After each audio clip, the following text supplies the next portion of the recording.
లేగు లేగు, నా దగ్గర కూర్చోకు నువ్వు.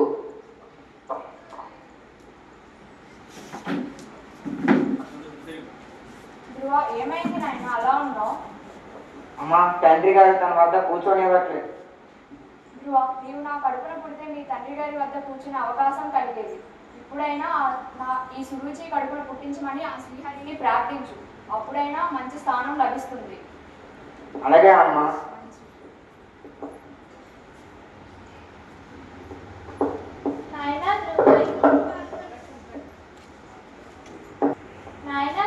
ఎందుకు బాధపడుతున్నావు?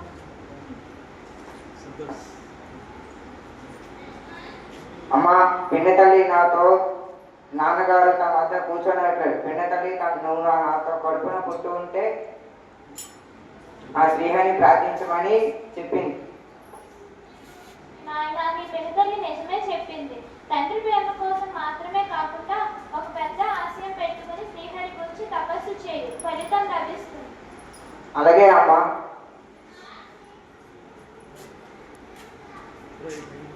నాయన, నువ్వు ఇంకా చిన్నపిల్లవాడు, ఎక్కడికి వెళ్తున్నా?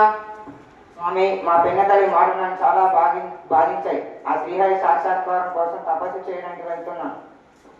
నాయన, నువ్వు ఇంకా పసిపిల్లవాడివి. పిన్న తల్లి మాటలకు ఇంత పట్టింప. తపస్సు అంటే మాటలు కాదు, చాలా కష్టం. నీ వల్ల చేయలేవు. మహర్షి, మా పిన్న తల్లి మాటలు నాతో చాలా బాధ రేపింది. ఆ ఉత్తమ కన్నా గొప్ప స్థానం సంపాదించడానికి, అది పొందడానికి కఠోర తపస్సు చేస్తాను. నీ పట్టుదల గట్టిదే, స్థిరమైన మనసుతో తపస్సు చేయి. అలాగే స్వామి.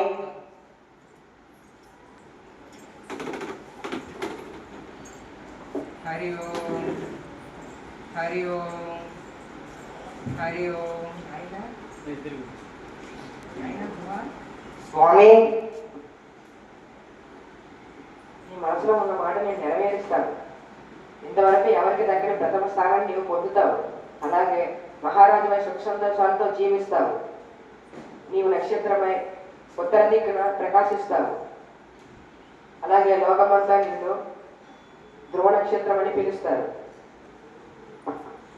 ధన్యవాదమే స్వామి. ధన్యవాదాలు.